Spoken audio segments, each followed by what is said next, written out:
A very good morning and Jai Hind class 11th. Continuing with your chapter number 1, Evolution and Fundamentals of Business. Dear students, we are done with the commerce. Just have a quick recap, as commerce is being subdivided into two type of activities, and they are trade and aids to trade. Aids to trade include those activity which facilitates the trade, right? Trade again further divided into two categories: home trade and foreign trade. Home trade include home trade, we can say as internal trade also to home trade, right? Home trade and internal trade are same, and they consist of wholesalers and retailers, right? And when we are talking about foreign trade, that means external trade. What is the specialty of home trade or internal trade? It refers to the purchase and sale of goods within the boundaries of a country, right? And it refers to exchange of goods and services between two or more countries. Okay, we are done with wholesale trade, retail trade. We are done with import, export and intra-prod trade, right? Dear students, today we are going to discuss the aids to trade, right? And before starting it, let me show a picture here which is showing the comparison between the industry, commerce and trade. Once again, I am telling you this thing, do not get confused between industry, commerce and trade. What is there in industry? Industry में production होता है goods and services का, right? Like suppose TV की manufacturing company है तो वहाँ पर TV की मैन्युफैक्चरिंग होगी, प्रोडक्शन होगा. अब टीवी कस्टमर्स तक पहुँचेगा कैसे? Through the means of commerce, means distribution of good and services. And trade is purchase and sale. Distribution हो गया मतलब होलसेलर या रिटेलर्स के पास. आप इसे समझो बेटा एक बार और. लेट्स सपोज प्रोडक्शन हुआ टीवी का, ठीक है, टीवी बन गए, 5000 टीवी मैन्युफैक्चर हो गए.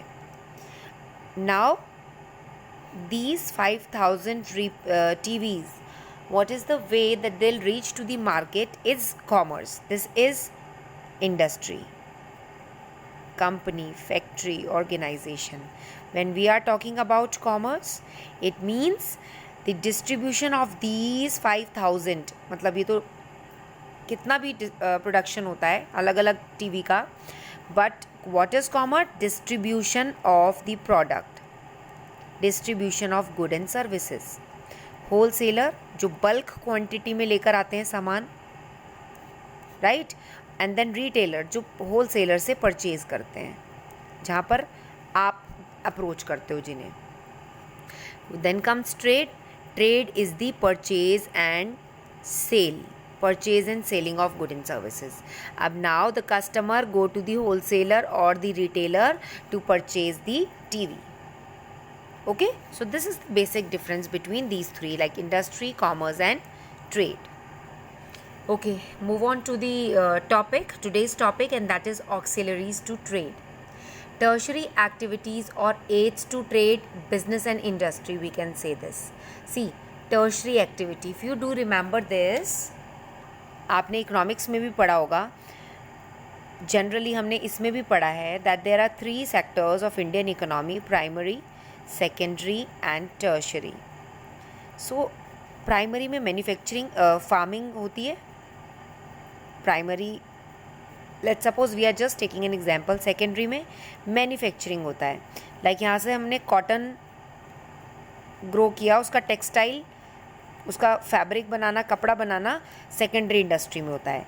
उसे मार्केट तक पहुंचाना through the way of transport, that comes in tertiary. इसीलिए टर्शरी सेक्टर की एक अपनी इंपॉर्टेंस होती है. This is what we are going to learn in this topic. Auxiliaries to trade include those activity which assist trade, जो trade को help करते हैं, जो ट्रेड को हेल्प आउट करते हैं. स्मूथली बिजनेस चलता रहे, ऐसा इंफ्रास्ट्रक्चर प्रोवाइड करते हैं auxiliaries to trade to the business. Such activities are generally referred to as services because they are in the nature of facilitating the activities relating to industry and trade. See, when we are discussing this point, auxiliaries to trade, तो industry से सामान purchase और sale तक का पूरा जो distance होता है auxiliary to trade वो cover करता है, right? Now come to the point. Transport, banking, insurance, warehousing are regarded as auxiliaries to trade क्योंकि ये एक supportive role play करते हैं. They play a supportive role, right? These activities not only support trade but also industry and all the business activities. And how? See, let's discuss the very first point, that is banking. What bank do? You are here. You want to do the production of 5,000 TV per day, let's suppose. So it is a very typical target, but per day आपको 5,000 TV की manufacturing करनी है. You have your own budget of 2 crore rupees, let's suppose. आप 2 करोड़ रुपए अपने हाथ में लेकर बैठे हो. You need some more amount. आपको अपनी सेल बढ़ानी है, इंक्रीज़ करनी है, आपको कुछ और पैसे चाहिए, तो you need not to be worry. You just reach to the bank. आप बैंक के पास जाएंगे and borrow the amount, right? Bank provide a device through which payment of good bought and sold are facilitated. They facilitate the purchase and sale of goods on credit. आपको उधार में पैसे दे सकते हैं, ठीक है. Bank also perform the useful economic function of collecting the saving of the people and business houses and make them available to the business firm. इस चीज़ को समझो बेटा. बैंक करते क्या है bank? You people generally go to the bank. आपकी कुछ सेविंग होती है. Ask your mother. उनके पास कुछ सेविंग्स होती हैं, उनकी मंथली सेविंग जो भी वो सेव करती हैं वो उसको बैंक में डिपॉजिट करती हैं. बैंक क्या करता है? उसके बदले में थोड़ा सा इंटरेस्ट उन्हें देता है. इंटरेस्ट पूरे साल का मंथली कुछ अमाउंट जाता है, बट बैंक के पास एक मोटा अमाउंट. यहाँ तो सिर्फ एक आपकी मदर की बात हो रही है, लेकिन कितने सारे लोग बैंक में जाकर अपनी सेविंग्स को सेव करते हैं. वो actually collective amount, that collective amount जाता कहाँ है? वो कलेक्टिव अमाउंट जाता है बिजनेसमैन के पास. वो अपने बिजनेस में उसको लगाता है. जैसे लेट्स सपोज ये टीवी मैन्युफैक्चरिंग में यू आर दी ओनर, आपको 2 करोड़ रुपए और चाहिए इसके लिए. So you go to the bank. Bank आप ही लोगों की सेविंग्स जो होती हैं उनको इस कंपनी को देगा और ये कंपनी उससे जो प्रॉफिट होगा वो बैंक को देंगे. तो बैंक यहाँ सिर्फ हमें सर्विस देने के लिए नहीं बैठे हैं, बैंक को अपना प्रॉफिट भी अर्न करना है. तो बैंक का क्या है मीडियम? वो हम सबसे पैसे लेते हैं, हमारा पैसा सेफ रहता है वहाँ पर उनके पास, प्लस वो जो पैसा होता है वो आगे उसको लगा देते हैं किसी बिजनेसमैन के साथ जिन्हें ज़रूरत होती है, right. So bank help the business firm to overcome the problem of finance. Finance की प्रॉब्लम नहीं होती है, 2 करोड़ रुपए की ज़रूरत है, they just go to the bank और वहाँ से बोरो करेंगे. So that is what we can say that banking comes to the aids to trade. Second is transportation. It removes the hindrance of place in exchange of goods and services. सामान बन गया है, production हो गई है 5,000 की, लेकिन ये डिस्ट्रीब्यूट नहीं हो पा रही है, होलसेलर या रिटेलर तक नहीं पहुंच पा रही है. What is the benefit of this? It is very common that good are produce at different center. जैसे शुगर प्रोड्यूस्ड होती है कहाँ पर? Like sugar produced in UP, okay, and Maharashtra. और टी कहाँ? टी की प्रोडक्शन कहाँ होती है? आसाम में, right. So it is the transport which helps in ensuring the availability of the goods at places where they are demanded. Transport के through ही avail कर सकते हैं गुड्स को वहाँ जहाँ डिमांड हो रही है. आसाम की टी आप तक पहुँच पाती है just because of transportation. It linked all part of the world with the help of efficient means of transport, right. Okay, now comes the next point, that is insurance. It provide a cover against the loss of goods in the process of transit and storage. आपको अपना goods, let's suppose आपने यहाँ पर 5,000 TV का production किया, demand आई केवल 2,000, तो 2,500 TV की demand I. What will you do with the rest of the TVs that is of 2,500 TV, what will you do with that? आप उसे स्टोर करके रखोगे, ठीक है, जैसी डिमांड आएगी आप उसको मार्केट में निकाल दोगे। बट जहाँ आप स्टोर करोगे वो गुड डैमेज होने के चांसेस होंगे, ठीक है, पिल्फरेज, चोरी हो सकती है, आग लग सकती है, ठीक है, अगर सी से ट्रांसपोर्टेशन हो रहा है तो it's like flood and the hazards of sea transportation you can face. So insurance protect the trader from the fear of loss of property and good in consideration of a nominal insurance premium for the risk covered. You can ask your parents, उन्होंने आपका insurance कराया होगा, and for the same they pay a premium every year, a premium of like rupees 10,000, it depends, ठीक है. अगर 10,000 रुपये साल के भी आपके पेरेंट्स दे रहे हैं insurance premium, health insurance premium कर लिया हुआ है उन्होंने, और in case of any emergency जहाँ आपके शायद 2 लाख 5 लाख भी लग सकते हैं, तो उस सिचुएशन पे insurance companies are going to help you out. So people, that is why go to the insurance companies. Next point is warehousing. How warehousing? Just I have told you, those 2,500 remaining TV, those 2,500 remaining TV needs to be stored, and for the storage we need warehouse जहाँ पर चीज़ों को store करके रखा जाता है. So there is generally a time lag between the production and consumption of goods. ठीक है, this problem can be solve by storing the goods in warehouses. हमने ये 2,500 टीवी वेयर हाउस में स्टोर कर दिए, इससे हमारा टाइम सेव हो रहा है, साथ ही में जैसी डिमांड आएगी हम 2,500 टीवी एकदम निकाल सकते हैं मार्केट में. It perform the useful function of holding the goods for a period until they are demanded. जब तक डिमांड नहीं आ जाती है तब तक हम वेयर हाउस में वो 2,500 टीवी का सेट रख सकते हैं. Next is communication. Communication facilitates are very important in linking the producer, trader and consumer, means customer. Producer जो produce कर रहा है, production कर रहा है, trade buying और selling to the customer तक. They help to exchange information with one another like courier services, postal services, telephone services, mobile phone, email. ये सब communication का part है. इन सब से हम एक दूसरे से जुड़ जाते हैं and they have removed the hindrance of information. Right? How will you get to know that how much TV you need? Okay, what model do you need? Okay, and what services you are looking for. So through communication we get to know each and everything. Then comes advertising. It perform a useful function of bridging the knowledge of information gap about the availability of goods between the trader and the consumer.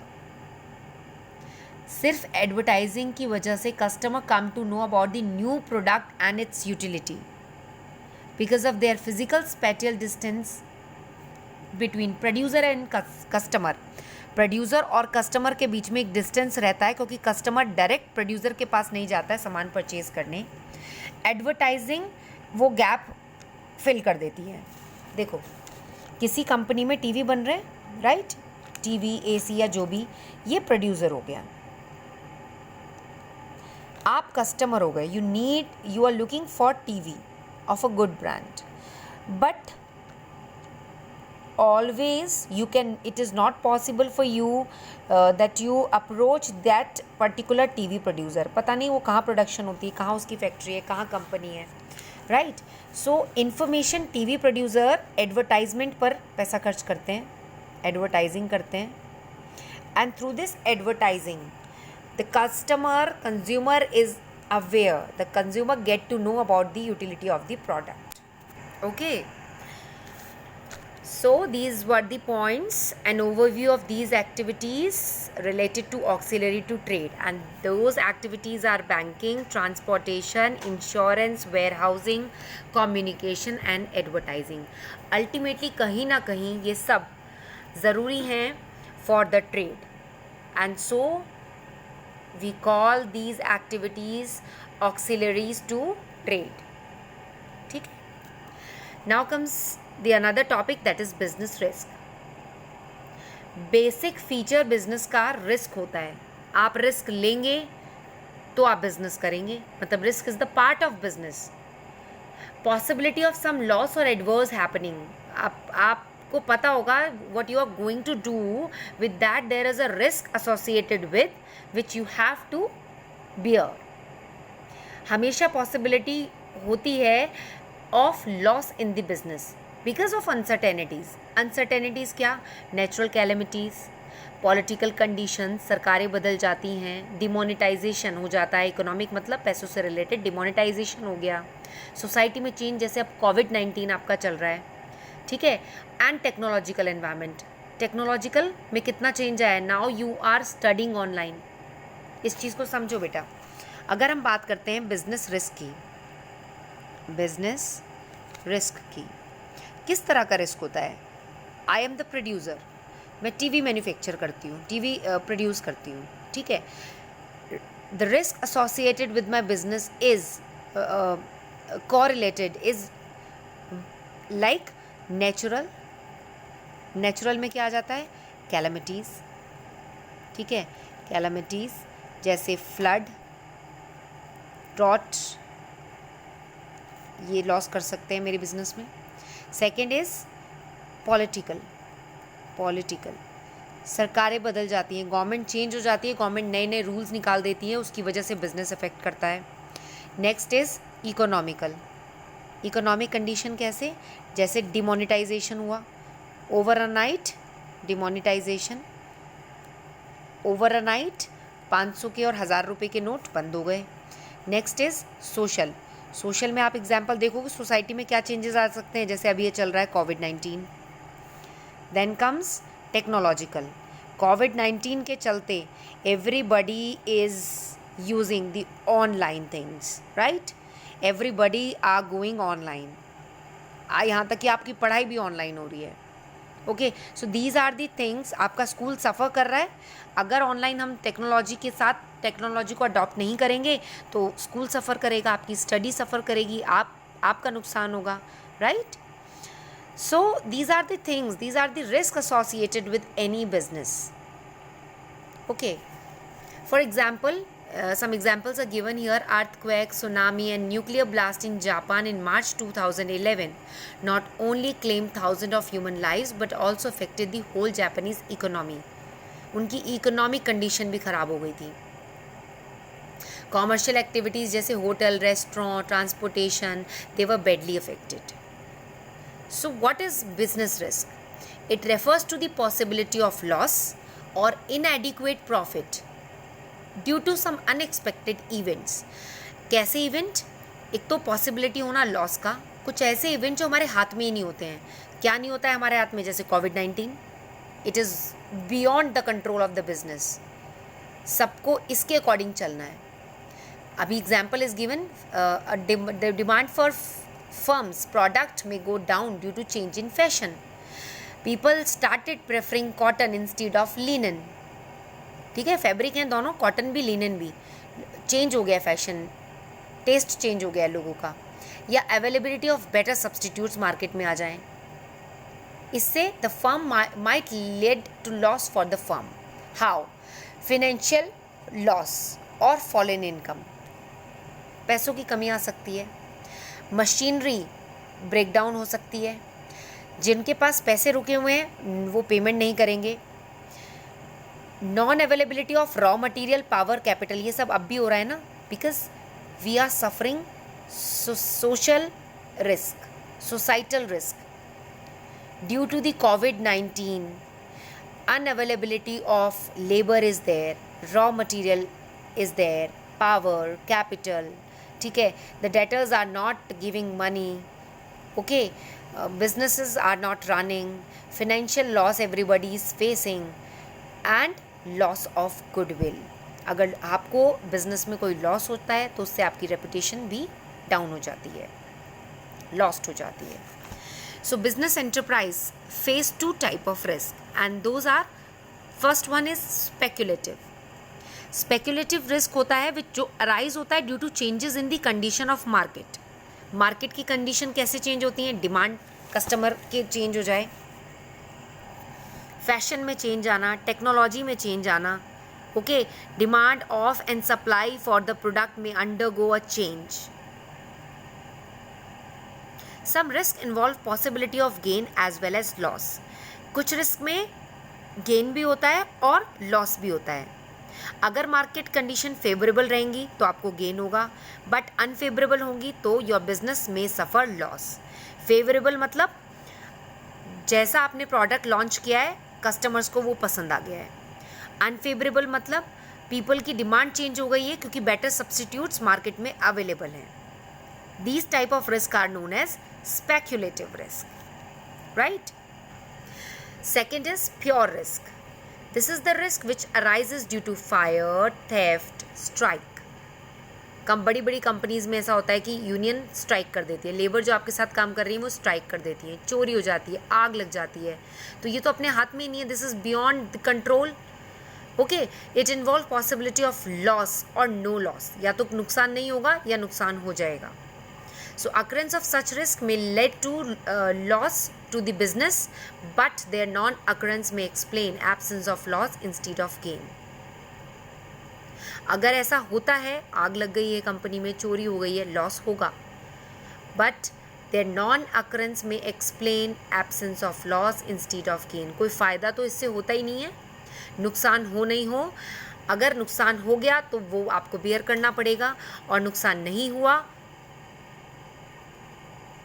तो भी even then their non-occurrence may explain the absence of loss instead of gain, right? So today we are done with these two topics, that is auxiliaries to trade and business risk. You all are supposed to read it thoroughly at home only and start preparing your notes up to here. Have a good learning. Take care. Thank you.